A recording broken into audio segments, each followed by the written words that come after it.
abo na dodan kwaku fodo ye anwumre de mu nsem ba bedan mu NDC amanyoko no e kasa kire se de ma metoko no ne na nado dan kwaku fodo do moye no e be ha temu adwuma no pa ye ramatina midu e de krata kwama eye ma metoko no senka wonhwe na OSP yewra jesi wonhwe na nka wontu na de so na so abokrata na to baabi Madam Gifty Asamoah president de ma woni e wonoa enuane man koda no di e wo suku mu hunu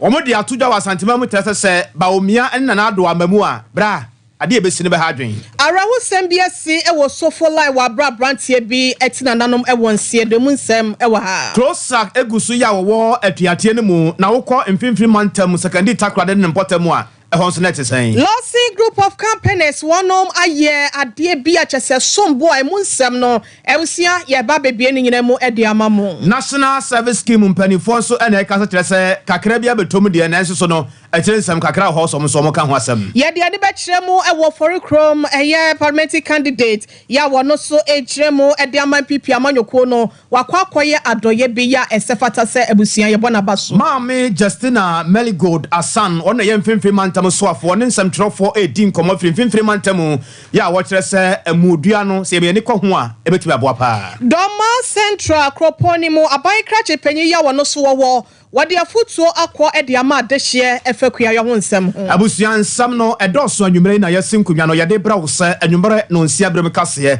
e wo Sompa TV so abusuan Sompa TV a ohwe na chi Sompa 90.7 e wo bono na po FM Sompa 90.7 e wo bono na po FM Sompa 98.9 e wo sunwane Sompa 98.9 e wo sunwane na afenso hafo ene ne mpotamu Sompa 93.1 FM e wo kumase Sompa 93.1 FM e wo kumase ye live e wo Facebook YouTube no edem sompaonline.com ye twa e de afa honum anyemre mi kura mizo de yafa ne de yamfra ye ma remfi 3A Herbal Center e fra se wo de koko master no ade aba edwaso 21st clinic e fra se ene sciatica expert no nipa de wo ho na wa express ho kakranti express group se wo de ko amonone kuro bia adwuma bia ukodie bia no e ho asem nyina fa beda no na dawroma ana nyumre na nakwabra kese ena ohine ire ma me akua yeboa esiama yede nsem no ebedan wo Facebook no ye live e wo ho eye Sompa TV Ghana ala Sompa 93.1 YouTube no so eye adwuma eye Sompa TV ko online no so wa bra obo www.sompaonline.com na ensem ni nyina da wakotie bi akenkan bi e de afrabusia yenje brani adache na ensem no se de sitie no yemfangu ho enfamamo yewra Justin Kodua Frimpong ena nensam trofo kasai na ne nyina no yese NPP amanyoko no ebra obo Dr. Matthew Opoko Prempemensia South Marasebedwane no ne din no se wono no ne Dr. Alhaj Mamudu Baumia ebe konyame ya atomo a 2024 no na etire nkomo no akwako sisen Ghana fo ade sie ebusa se ehase wo hene ana ebedu sa mpempenso yi na no aka ho bi ma yeru Justin Kodua Frimpong e de atodwa ya wo tere se empanifo ya eye neck ya ewo NPP amanyoko no mu no ebra napo edi babonte so no omutietie nkomo ya ekoso ebra Dr. Alhaj Mamudu Baumia eno mudi nkomo kyerɛkyerɛ niema mu kyerɛ wo mo de entia ogide se yewura napo ene betimi aboa no na one ne betimi akonyame ya adoma 2024 no ebra Baumia ede to wo mani sa no na ato ma dwene mu pa hu sampa semo a Dr. Alhaj Mamudu Baumia kano ne kwanso a na o kano na no ka ho bi ma ye ne yewura Justin Kodua Frimpong adi nkomo ama yabusa ne se baby a shase baby a bedru ene baby a sabre no encha kura ne be paye wura hontoma e wa santemam no emu nsam kakra etesen Ishemu ai pass no le ishemu bidina kuse e franka tuni His Excellency Dr. Muhammad Baumia SSA Apostle Daye enya nipa professor Kamu Simani Owo Zimba Seven Abatua Eba Kotunu Apa this year party been for the year say Ewura Dr. Matthew Okuprempe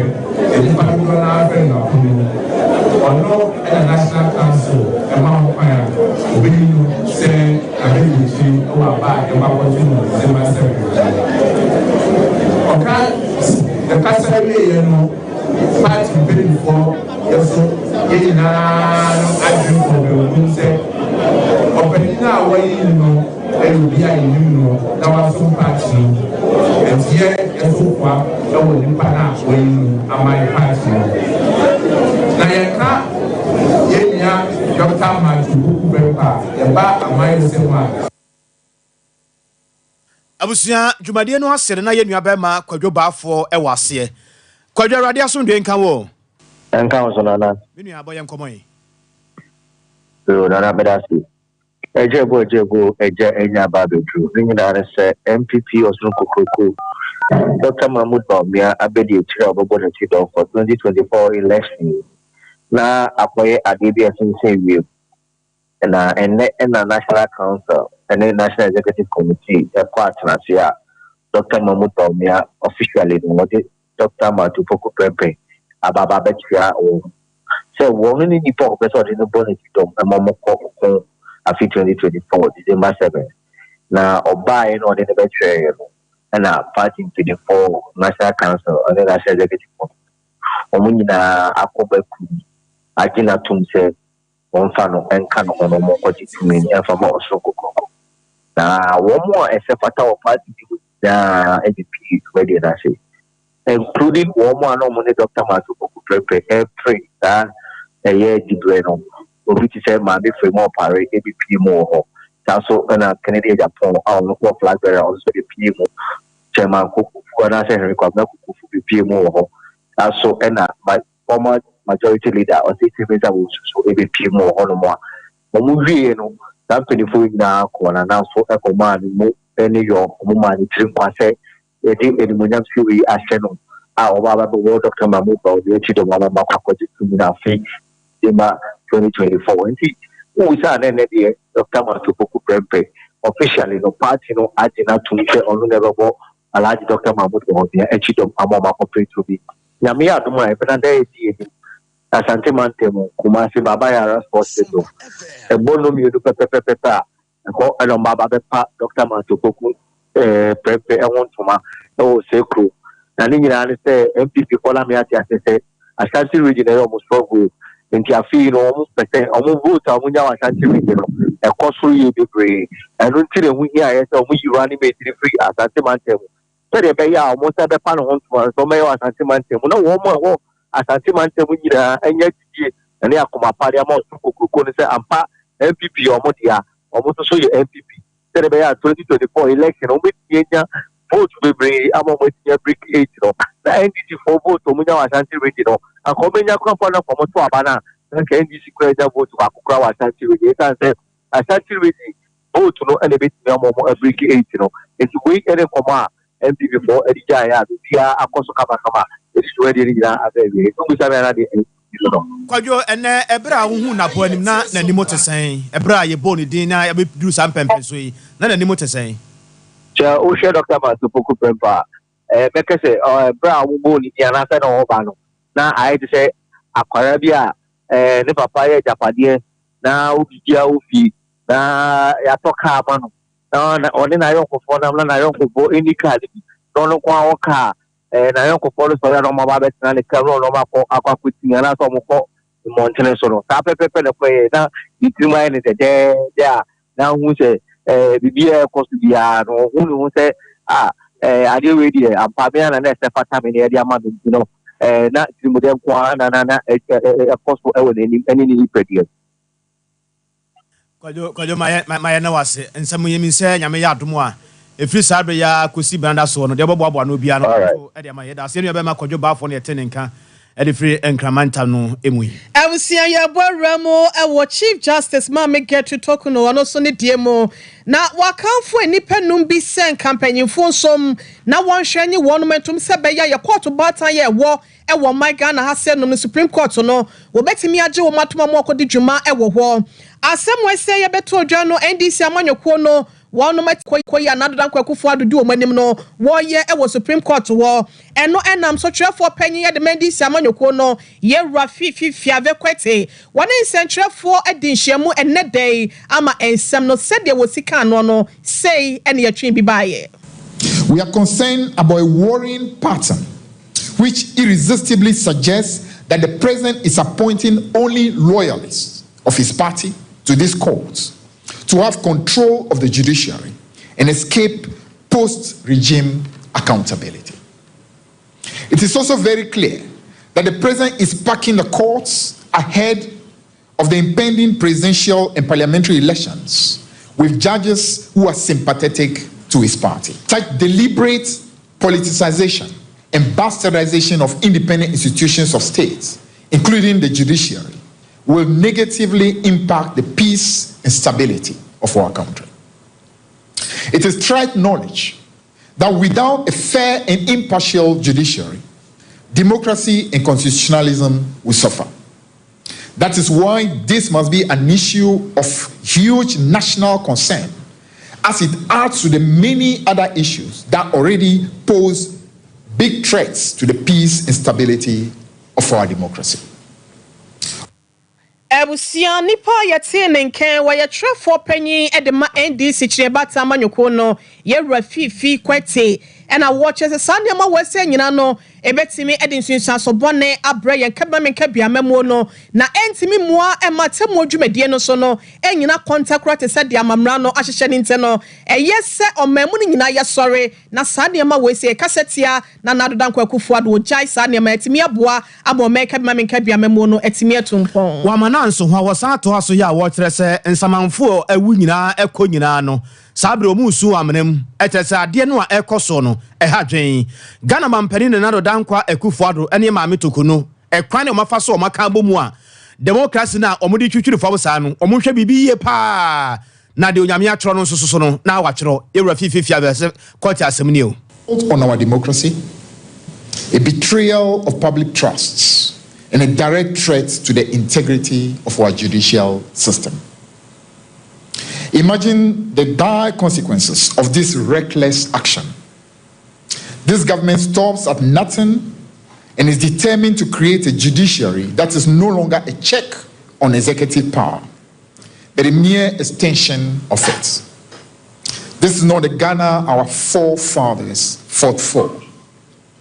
This is not the democracy we pledge to uphold. Our nation deserves better, and it is our duty to stand up and protect the very foundations of our democracy.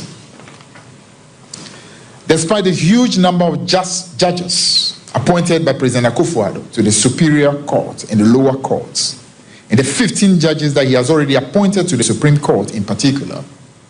the NDC has become aware of a grand conspiracy hatched by President Akufo-Addo and the Chief Justice to appoint additional 5 judges to the Supreme Court. We have cited a shocking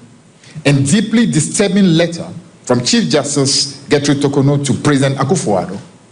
requesting the appointment of 5 new judges to the Supreme Court of Ghana. This request from the Chief Justice is not only a blatant violation of our Constitution, but also a flagrant disregard for the established customs and traditions that guide the nomination of judges to our nation's highest courts. Church for Penny Edema NDC Amanyo Koniro Fifi Fiave Court na Yetenenkai. Chief Justice Asuye and Yadaso Ewebusia Nensa akakrata bi ye fra bankesiam na danko Akufo-Addo ena wode ema no nyina no eni sekane special prosecutor Yera Martin Amidu ena trakrata ten eni emu komane apostrophe eni full stop ahodo de setie nie ensemu ewo mu nyina no eye 1 page krata afa baako ena wode ekoye eya desrade ena wode ema mpanyifo na do danko Akufo-Addo se wonhwe se be ya Yewura kisi ejabe ye ne wono ena ye special prosecutor no won to ni free na konwa so fi se niema bi wo ya etia wo meyi ya mamra ena afen so special prosecutor wo makache no amamra ya wo pempam ya hyehye ye ede bata ho e won fimpi mienu ene edu ensomo Yewura Martin Amidu ena ensem kyeremu ya mama getu no de ema no ene se wo kyerɛ sɛ ahye bi wo ho a Yewura kisi ejaben ekoto ya na emfa emra kwan so ebia mompo no hwe ne tumi kakra ya yapone ede ama ne se won fa ne dwuma na wodi tietia wo me yatem odwuma no ena fra tenten ne ho ensem so yei ene nsem mienu ya ma me Gertrude echese Ramat na midu ne krata ne mo no na wogina so senke be ya mpanyimfo hwe na wontimi entu no efri na konwa so na so asemi ne krata ye kodi Chief Justice nsa no ma me Gertrude echiremu a se wo hwe nsem ye Ramat na midu o tre ye e wo krata no emu na ayese nhada ni kwon e na nka pesa konye tire ensuo biada enhyada enyina mu esansensem ne de waka e wo nano e no watwere e wo krata so de aba na so adanse poteya etechre ene emra bi etechre no enya de wotimi e de ba ye eno ti wagina eye amamra ya wode ebata eye special prosecutor one at 2017 no ho section 50/3 ne so achese sa petition we se no wagituma enye yenti wabon bongalate e de akwakoto baabi nti ye Ramat na midu ne krata ya wode wramu e wo abankesem koma na dodan kwakufu ado ya wono so ebo akire de ma Chief Justice se wonhwem na sefata watimi agi atom no ma me get to that chese we eni kwon eni 20 no ya bo ato ye rakisia jaben wote so edi na konya SS special prosecutor abusia yambara asantema mu adi wo mo ne se awia no ye di kan kyerɛ mo de kyerɛ mo se ye ma me no ye ha wonoa enuane de ma ye ma ne wo faase no enya bi di wo schools ahodo no mo kyerɛ se nkomo na wo ne aban di ye enura bi no aban no ba ani mu no wasesa nkomo no na we yemfa mereki 8 obi ani wadi nkomo no ya no wasesa nkomo no de a nti we san nkomo we de breki 8 ma ne ye da bi eba na sana de hadwen ene sen once the 50 pesos na akoda edie yene mo di nkomo a kyerɛ mo de atram se sika no wo fam nti mo mpagam na mo mpagam na mo ba ya nka mo ne nyina ho krai kyese sika no mo san tibi kura de aka kyire na we efe ko ka se mente breki 8 be na breki na kyire ho no ba de sana hadwen na omo ka e de akyɛ Dr. Alhaj Mamudu Baumia ene mpanifo ye wo NPP amanyeko no se sade niema sikika kɔ no omo anya ne ntam no manya ne ntam no manya ne ntam a obi nkasa asam mra ne so de keka kɔ no sade ade hye ne busi afu no obi wo hɔ no mu a aban busia no de ye adwuma sade banks ahodo no si di wo mo akire bi mu kura awu bi mu yare pressure kuma manfo no enya sameketo akro mo da mo nda enti sa aban na mamudi a ebe hadwen asantimantem panimpa ade maye maamenom ya onua anuane won kabom kuo no wona ye ne edi enkomo e maame gifty asamwansam a wode ma ye ne last year ye wahana ye former gender minister Rebecca Chere said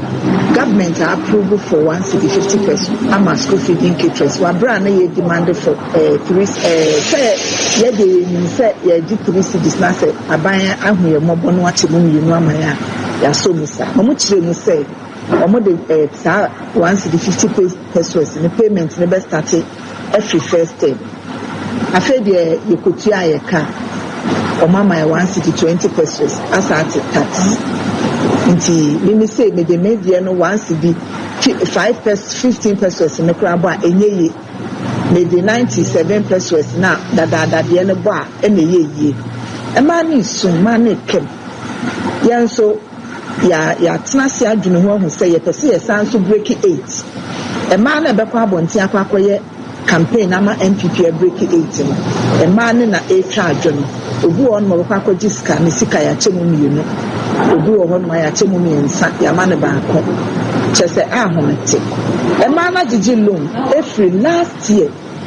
about 9 months ni obi won ma ne bank no o mo first scan ni na o mo amani scan bi nti ya odie na ya kese a e ma na kem yes renia srebi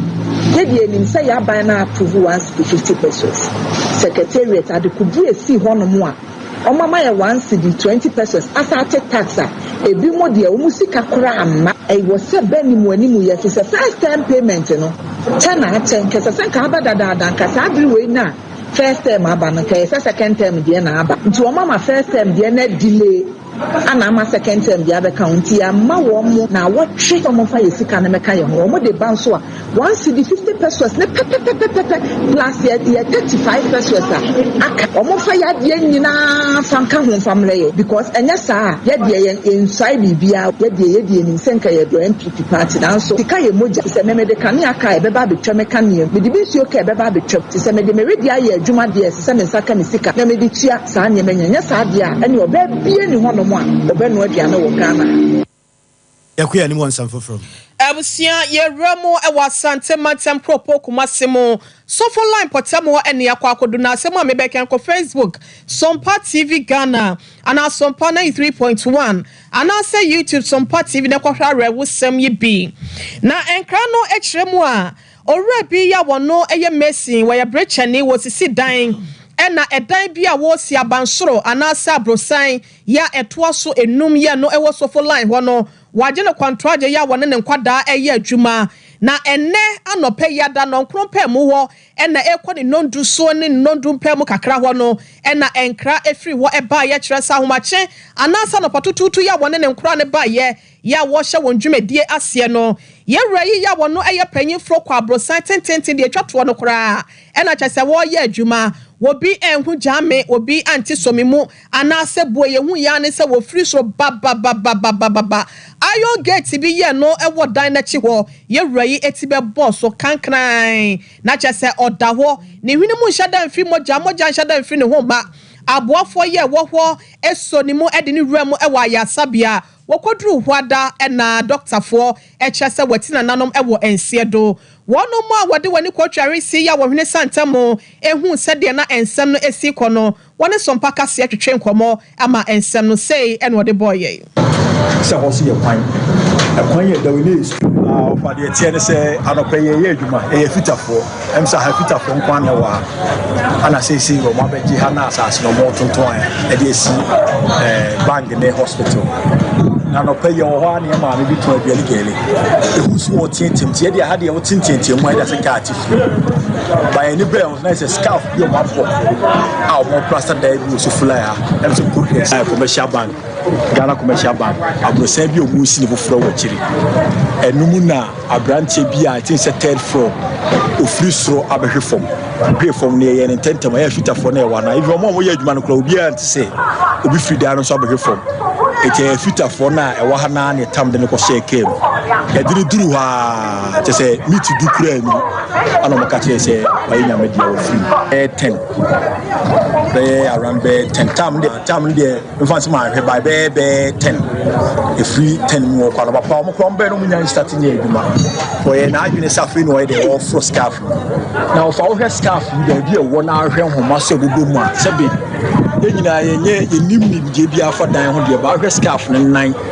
ɛne ade ɔmo de akyekyere banden wɔ ya ehu yie pa eti sɛ ɔmo bɛtoa so a ye hwɛ sɛ engineers bi ba no ma be check because dan ne ba bi esi na ehu yie yo ho esi san ana ye omo ka so mo de ni ko central so ba eche na security beka che say omo de ni ko hospital na e chire he ya fita for na chire ya ana ye de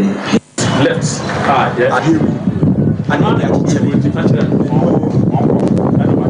I think you side be offer e wo so boku are chiki we dey ya bu mu da do wa opani hwe adwuma omo ye da do wa keke da do we tu so ade wi da do wa ade wi ye che se ka se ko fo menko ba o kan ja kuni kama fo bia ba bia ye street kra no age se ho se ye kwan yɛ dawene street a ɔmo tete nsaase ɔmo de to hɔ na te hɔ nyinaa yɛasɛ da kɔ frɛ kɛmifoɔ so ɔmo rɛsa ha yɛ street ɔde data bɛto ano kɛmifoɔ baa ɔmo bɛyɛ nim sɛnkaeɛ ɔne ne kan ɔmo agyae da kɔ frɛ kwada sofoɔ ama ɔmo abɛhɛ ɔmo bɛtutu gate no ɛni bosomi mmienu kura ɔmo asa ama ne gate ato na deɛ ɛte ho no Ghana yɛ nikamafoɔ ɔyɛ adeɛ sɛ esie yi a yɛwɔ sika na ɔde sika yɛ de ɛhuru mu wɔn aba sɛ wɔn sɔrɔ anapa a wɔn mix concrete no wɔ last floor ha na wɔn de ama baako wɔ ha na other floor nso wɔn de ama mesi room baako wɔ nti anapa no labourers na mix ɛɛtwe anwea no egu wɔn wa mix ɔno nso so yɛ ne nneɛma wɔ ha ɔtoto ne nneɛma wɔ akyire ha nti ha na obewura yɛ sɛ instead ɔbɛforo efiri fam ɛde aba soro no ɔba ne shortcuts ɛwɔ ha. Ebusia asam ne yareho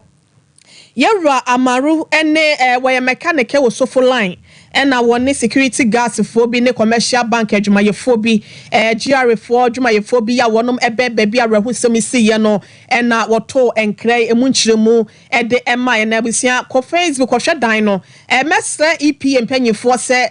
this particular building no wonom entuam nikan ko hwe vi se edan no kwa ye kosoro kobo asia ye fia na so na ye mumnuntu na wo hwe blocks okrampa ye de pillars enfianfia wan hwe ya we ye mu ketua enipa dodo na ebrebie ne eche no ya mompa ya na se ya ntoa na mo amfa ho a ebetimi edi wo mo ewo ntino we ya rehosem ya esie ewo sofulai ene ne mpotemo abusia yemfiri ho na yemfo ye ne nkyeremu ewo close aka ho ensensam o mo trese ewiase de wabre na odie nto mo so abre nto so mo didibie na omone aban na kan aban ase de ka den pa wotwe na okwa akire aban mbra ni mu no okwa akire omra ni mu no okwa akire so obekọ na chide ne omso bekọ omachi sa na ete enti omotere so omodo maka de nyina e de agu fom ya ena wie ne anopa no kra no so amede ye de ekire mu na ye bo anan akọ mfimfim mantam so akọ hwesa de ho so esitie mayor de ma de se ye wo second takra de eye Abdul Mumin wono so so ekọ ya kenkran ya tutum na mo se mayor na wo kwa was mbe adwuma be na be ne ho ya wo fa hen no be de adwuma ada wutu kwa na wo ba na se bi asum hwe san wa che ne atutum asa agro yentie se de nsem esiko so yi do ana da ye hina ye te da Closak fu wose oboko strike na nyenyim de onye bibia o shada ye but anape biji de da bia nsu no so ka ho na wa support strike na ma strike no wa ye strike nti ma mijina hey ma bugpo mgbe mam ma staff obiara mbe nti so obotum wa ha mijina ha ma aka agbo echi ma se won fa ma staff embram se won wa akọ strike da me mon kọ strike na edwuma oda me ye no mon kọ nkaye oh se most bi na azo ho de mo hwe na midwun dwuma nti ona mo ku meke dwun dwuma se ahoho bi su baba na so de mi won zeshia na mi won zeshia am ze ba bedwuma uda wona ase we eye mayor a wo second takra de yura Abdul Mumin ani atenen kai afeye remo ewo atwemamponua empotable ho na eno wasantemantam asenom Lawson group of companies wonom aye adoye bi ede ama adehye binom ya wonom mpesua no so ekro ya wokokoya adoye de ma wonom eye oboase krom ene enkroto ahodo bi akeka ho ni nyina ene sebese finhye aduasa ne akire ne ena wonsam so bridge kese bi a wo kire mu a eda empotam ho no eseye empanyimfo ne kroma esu dia frɛ aban esu dia frɛ empanyimfo ahodo na so no wabomi fita duku e de akire wonum na so nte no Lawson group of companies won ba no deni Dr. Lawson Chemenu wonna pamfo aya dom ama enne sansam so bridge no wakwa akoye ne foforo kra e de ama ekroma no enam say yo so kasamafo e de ma eye company eye Ra Emmanuel Agribuache wade botaye titru ya etadwuma de yechi no ene adoye echi no etudwa sei ya me Japanese kanchefo anamu Dr. Lawson Chemenu edimu kasa anokre so hwe dwuma ya bedine ne ya eye ne munyam hye edema eye oboase ekrum esane se seven production ekobenya sika o de hwe ne ho na busua papa ne kwanche force da bi na ono nkwana ho odin mu na ode nyaaye nyame adom ne asanteman amua na oboase komso chitan ntina de wabedo de wadrin esanti oye de aboase be ya enchirima ebeba wonomu a ewo ho wonomu a be wo ho nyina be hu sampa de mebi ba ya pani betena ase a sabio ameto ne nsem no wa anye pese menkumnya odi djuma e de boa ne man tie nei na ye kitansa bosume ne de to so ye miensa afempi mienu ne aduonu enan no pani kwachefo sei obie sa atwini na bridge ya no se be ben sen na ho ne abakosem na abo anchirema nyina on be foso na yinhira de aden ade ama obi antum badwo de ase a se na munchemu no tiawa etiamodaroma Awusia Ra Emmanuel Agribuache wono ye kasamafo edema Lawson group of companies ena yetie no ne de achi no ena Dr. Lawson ono akasa ne nua ketoa ye Ra Richmond Chey wono so ede kakra etaichiri no correct na isapa me mukinachi e kwan e ta fa so pa na ke papa nom ye na nanom e bomodin so mbe ya nua kese de group so but me last year here it was a time Ebesnako, great to us on the next time. We do greatness normally. Omocha, I say, in me be the group soon as this was papa. In Capano, Namisa,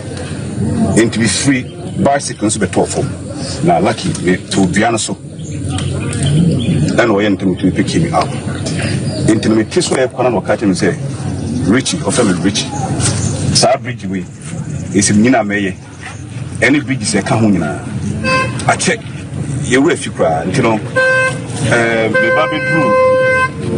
or my more or catch him so I yes, heartbreaking. To be frank with you, surprise case a party. Now, the year one council as I can say, bridge is a Kahuna, Emma Queniaba, ain't me and Concan. Nina was so bad. Honorable Yabua Alexander your Boasi Chrome community and assembly member ya wano so watch any so edema Dr. Lawson and any dom. Juma Emma community and to say Mwabe Quaben me faso to be NGOs and I feel one Yamia Semu and be for me. Dr. Jitu Semirinia obey. It is Anna Mono and I'm to go Dr. Otman, Dr. Also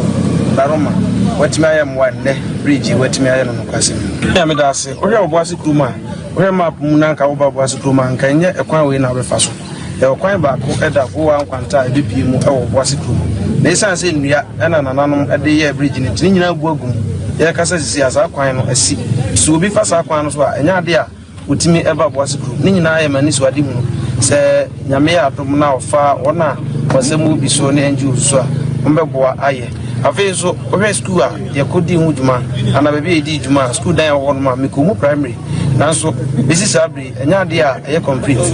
say half I can say ya pata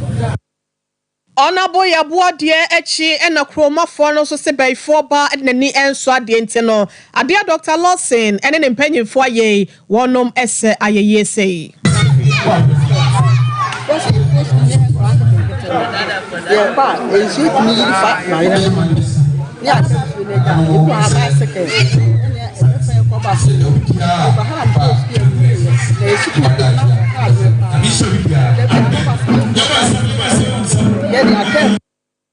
Ebusia ye kwaye nim ewonsem foforo mu Bosumia ewura mu na kire se eya Sompa da ne toso miensa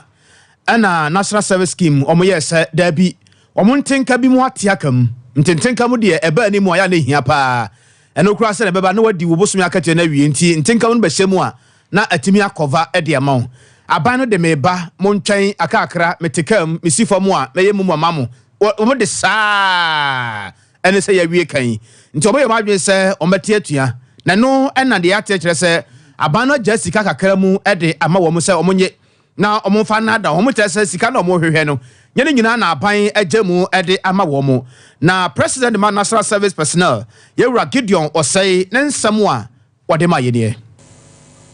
me catchre National Service personnel nyina fo nyina se edesiada no National Executive Emma National Service Personnel Association NASPA any management equal stakeholders engagement equal meeting no the PFC mobile and say nyame ya aduma oda ochina National Service personnel for be receive the month of equal allowance na nyame ya aduma the subsequent week next week Friday so no yeah I'm receive the month of May that's the 2 months na akemu no you know joy will surely come this week and next week me management e dey adwuma akaka kre bi na for afibako so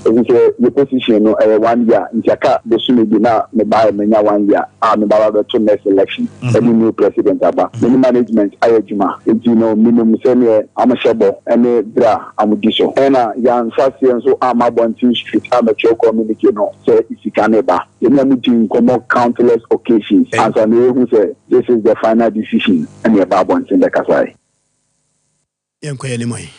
Ebusia afei eno obeka ye ho Sompa television so nie Sompa 93.1 FM Sompa 98.9 and Sompa 90.7 Facebook no eya Sompa TV Ghana ye kwaye nim na ye remo ewo ofori kroma baton pesia so ye no asantemantem na parliamentary candidate edema MPP amanyoko no ye ra Mike Kwesi Edu wano so bo no homoden amwodeni a kiremo ewo KUST senior high school ye no ewo ni nyina da ene se nkonwa ya amofra ne betena so na watimi agye nteteye agye nim ewo adesuem no wɔde bi akɔma wɔnom yɛ bɛfa de suafoɔ bɛsɛ apem na ɛno akyi krampo no ɛne tablet makoma sɛ tie nie ɛna wɔde akɔma wɔnom na de ɔde pii so no ɛyɛ sewing machine afidie yɛ yɛde pamadeɛ bɛsɛ no so aduasa wɔse wɔnyɛ sɛ bɛyɛ nneɛma bɛkɔ yie ama nwomasua ɛne adekyerɛ nso fa ne ntampɛ fra ɛwɔ mpɔtam hɔ and a baby presentation the school no say in Palani Bejankunya Atlas will num fear teachers now buying the buy into Ama in Palani room and taposo. Then you need Kenya to secondary school a friend tech secular and maybe a tremendous in a school and also I will buy school my school that page school any ma benyama why for ye school na you can say and to baby air for so I say na yes you want to say yes the young they teach near boa my school na preja class and senior etie no enche bia omokoye debate Ashanti region debate omokoye omo na etope ye we che say enche minim say we didie say enche national science and math space omo bepo na omo di nkudie aba Ebusia ofori kroma batu ampesia so de wojam de aman pipi amanyoko no ewramu ewo mrahye bedwam yeru akwesi edu ane etie noe ne de echi head teacher ya wono ewo Ken US senior high school ho yeru Anthony Diodu entry board siakon wono so ejiran panyimfo akyerɛkyerɛfo ane adesuafo na nemo ama wotonkra bi sei de ma yeru edu school board and any teacher for school for our for Ken senior high school. Maybe as a man, honorable,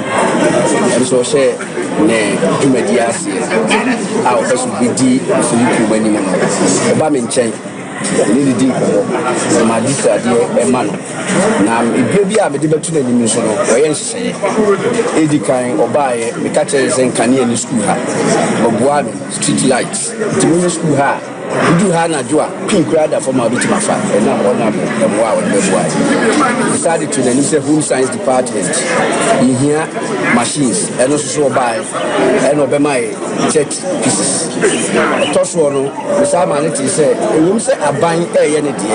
e this year aban ma enkunya 200 all students am enkunya 200 and e ne aso akeka say asia to 100 na 500 ni na chine say with deficit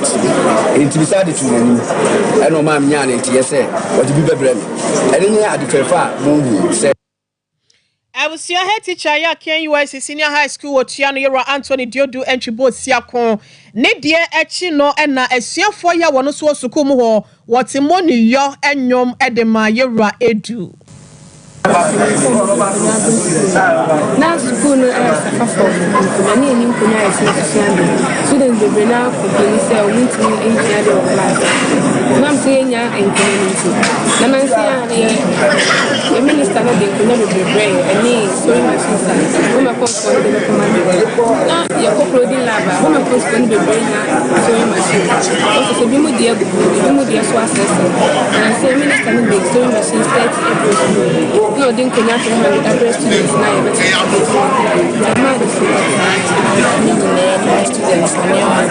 that incoming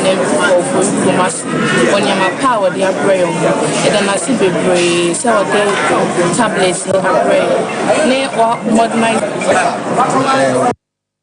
Imre ya de aseda ema Mizo 5G de ya fra na afenso de ya mfra ye anwumire dwu sei pa na wonya bi na ehye bag mu na bia wo fira adwuma na wo kofi a wo yere ni ball so say hello no age so hi na say ekoyie pa no na wanyi akohoma kura no a onkasa Mizo no hye bag mu sei ya ekoyie papa a kire din do anwuma no madum light no de aka de awrade asemo a 0246 270 0246 270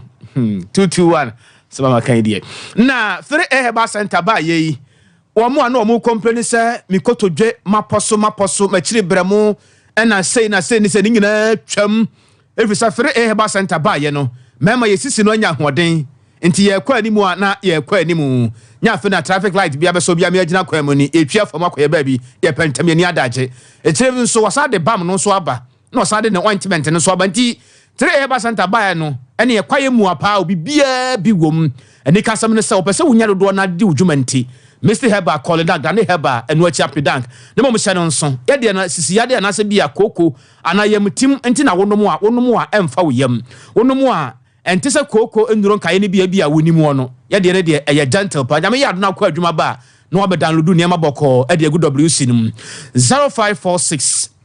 107107 0546107107 wachira nyame ya adoma bo modern fo ne kire mu ye nkorabata bia ya eben wo mantam drunsia ne nyina na busua ye wo hodo a ye adwuma ye ne sciatica expert no ye na yetimide yensa esi ye bo people say yare ne yetu ase wo mera emabie mu enhwemu bia dana bia wakoba bia yarasa bia akoye a arasa bia wankasa wugini dipa wo ho na nso no enhwemu no nsunsuanso ne ba bontena se wani nseda enye ho na se bia ta wani so no won nseda anyi wo mu ni no ori ka wakoma to yam na fa pragea na bra ye nkrobata bia ya ebe wo no wachakra yesimadu ye twa bibia gentle de ma okra yare bia nso ye ho adwuma de agye so abose bode ye pa no e yare ye fe no sciatica de bia me katra sciatica na yare mesramo ma no he no manfa nkoto akwada bia e yare di mesramo ada 0540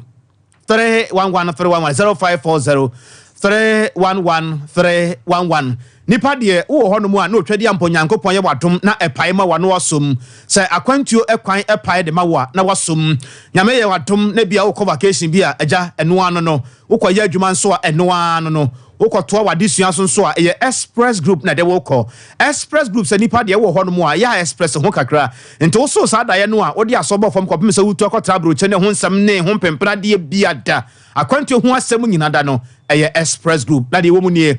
Kumasa Safo Labor Runabout, ye ho. Esanso so na nkan so kana si first light ho a ye bo ho a ye adwuma 0249 00 0444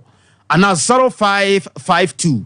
827787 one adaroma Sompa TV so ne Sompa 90.7 Sompa 93.1 FM Sompa 98.9 ye to nkreto ni abai ban sampia ka akira ye de besoso 21st clinic aye sciatica expert sciatica no o nerves na wo to ase na fa wo siremu na fa wo nasia besi ase ho no se ho techema eno ene ye fa ne sciatica na etimi bubu o to ase ka wo se dwe wo sirem wo je ho ba bia enye na no na 21st clinic ba ye adwuma pa wo mu ye ntia basobo o magine wo Ghana ha ene amono ne enya asem ketewa Womuji international awards ahodo womuji local awards ahodo na anu nso na womu the only sciatica research and treatment center in Africa bibrim hano ebi ni baby a gise 21st clinic nkoa womu de bibiduro ene besa o yare no masa de machine aka ho eya yare sabia yare bia wutimi de ko ne mama de ba ko a woma gidi womu pa no eye sciatica ena stroke nso de kwa diabetes ne hypertension ne ade ne ade Ghana ha ba bia womu ho 0540 311 311 0540 311 311 That's a 21st clinic. Woman is sciatica expert.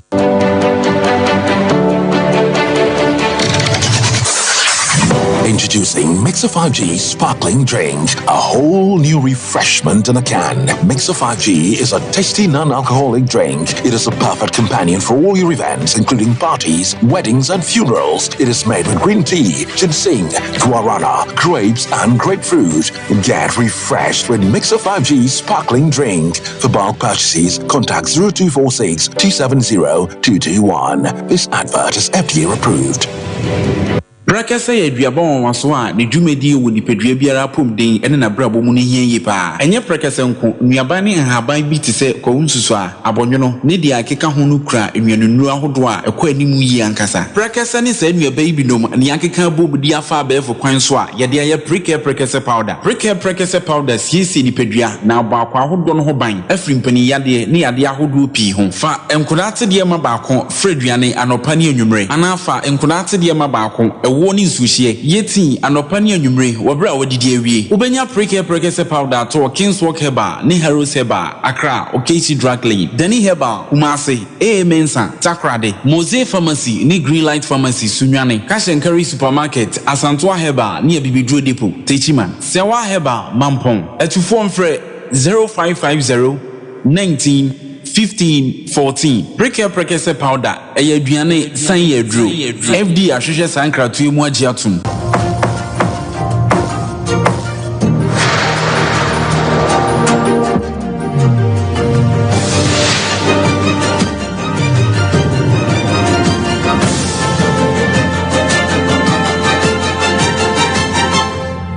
Sompa TV, Emma Akituapa. Mfimfiri mantem na busia yade wo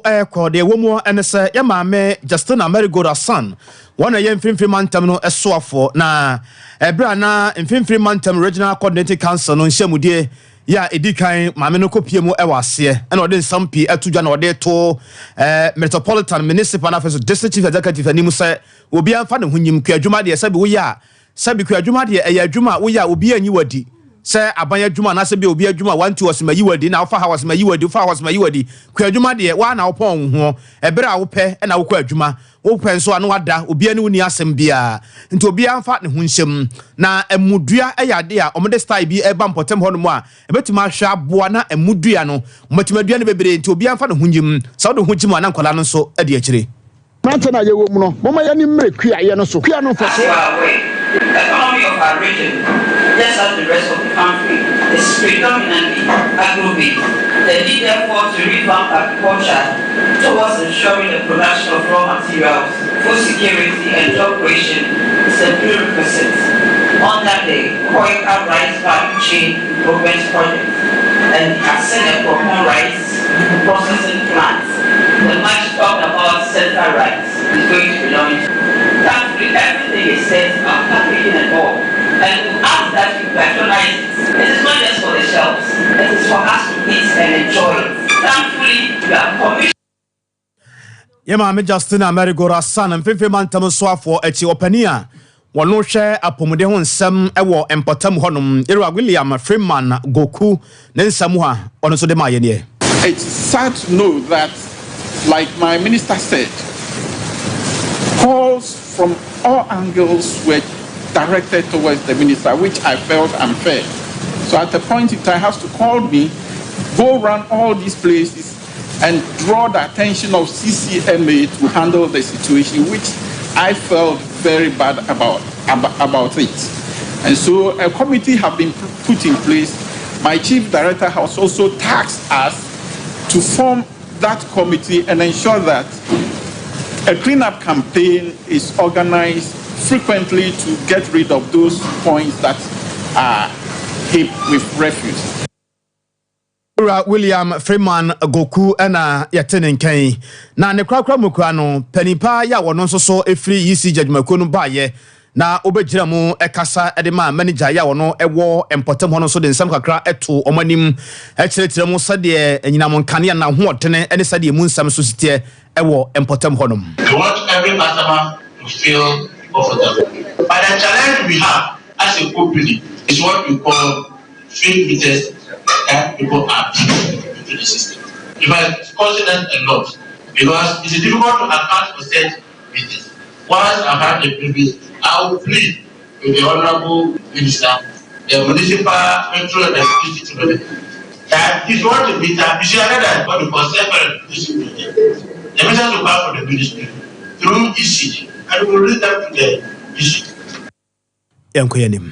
Ewusia kwaya won samna da na yada so girem wafuto ya ekọ de ma de hye ye won fifi mantamui ebi akode ama de hye ye wodoma central kroponimo wa braban krache panyin ya wono ebuto monyamfo Drisa Kwatala wono so edibi ekoma ade hye sekwaya yo won sam no ebetimi aboa ade hye nti won fa won ho hyem se be ya ne manyina betimi akoso de ama wono me wa brabom ne nsem ne afuto ekọ edema wonom wa bra wode woni kirema wodoma central abato Besia so wa empanyimfo ya Ministry of Food and Agriculture no wonom so ehwe kire ewo ho no na wonom ede entima cashew seedless bi best empemaduo no ede ma akuafo se be ya obetimi adua ama na bo ne titru planting for export and rural development dwumedie no etimi apagya no ewo mpuntuo kwan so.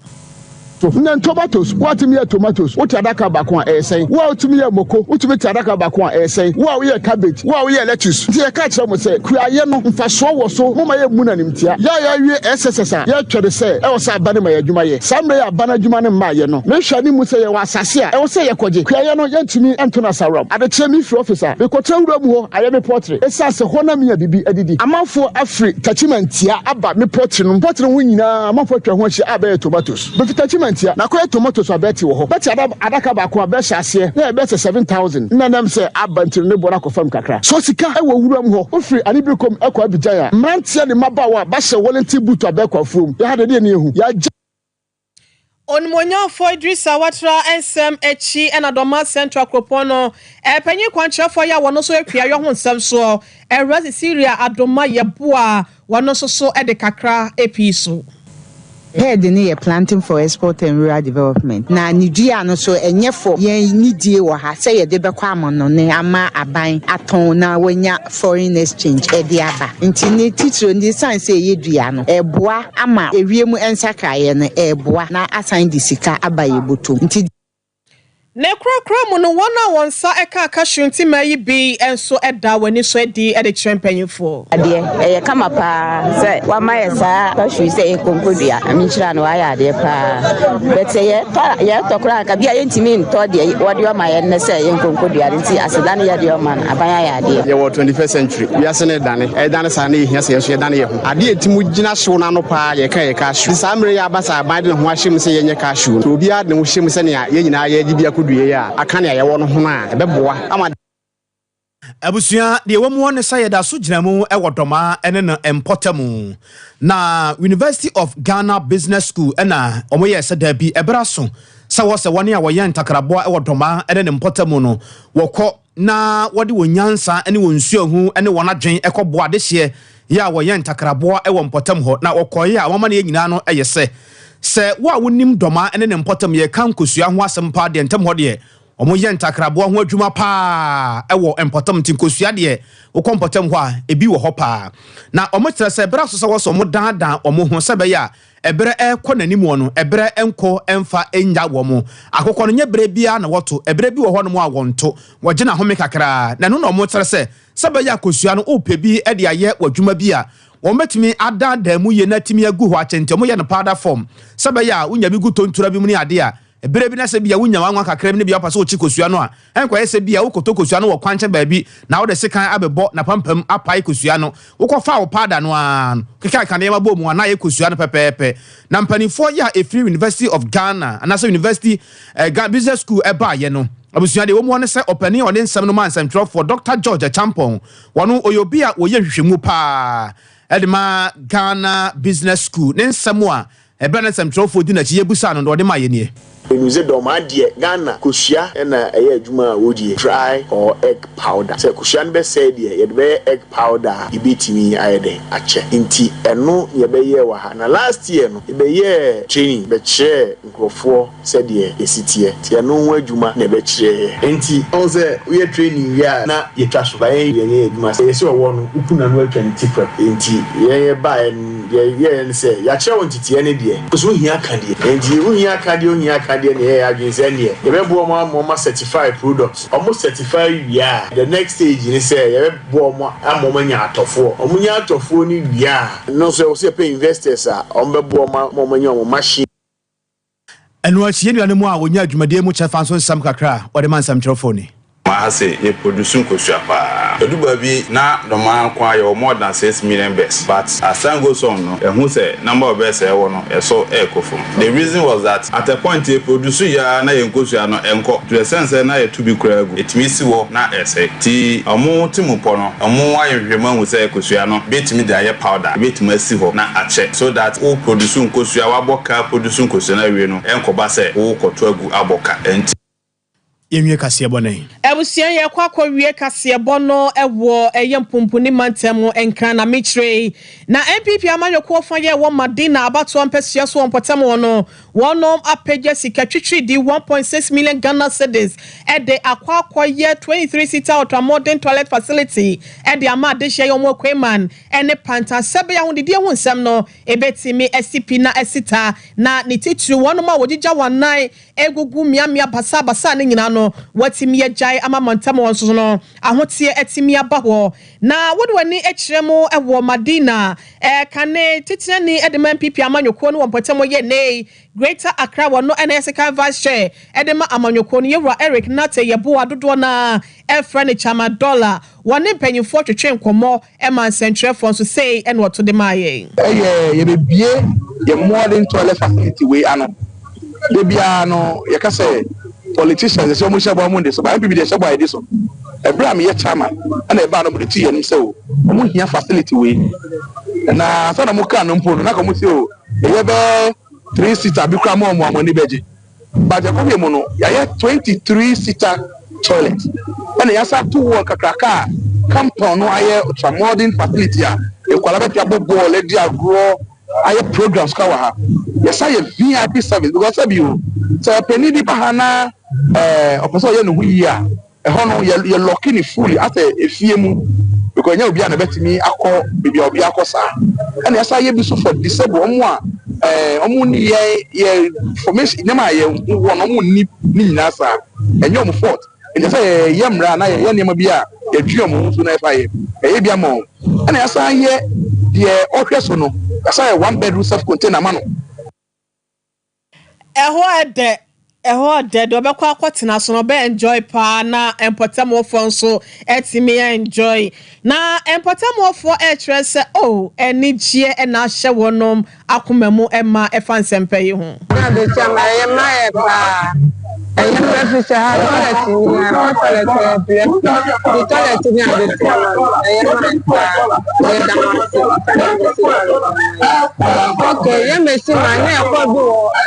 du kwa so no kwa na upia na agbo asai ntina ese we ama ya ye amafo bebe ntimi nkomu se na okomu a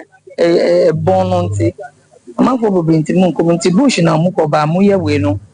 ye nyina ye beba na nyam nshira mpa ase ene nyam ya ya do ama ya nya de bia be gya ye nan wo kum ha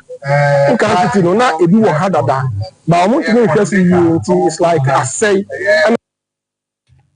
abusia kase no nyina no ye de besi e wo ha se ne anwumre yi yemfa sedama wa wo hwe bi ne wona ya utie ye nyina no mo ba Facebook live no yada mo nyina mo ase nyame nshira mo papa wo hwe bi e wo Sompa TV so Sompa 93.1 FM fa bi e wo Kumase Sompa 93.1 FM fa bi e wo Kumase Sompa 90.7 yada mo ase systematic and after so tools ne apam dada no a o mo fa bi e wo empotem ho ekwenya ko abro no ma na after so chiame ni mo ne abusuafo no yada mo ase e wo Sompa 98.9 e wo sunyane na after so hafo ene ne empotem yada mo nyina mo ase enwumre ase da e wo mo no yada ma 21st clinic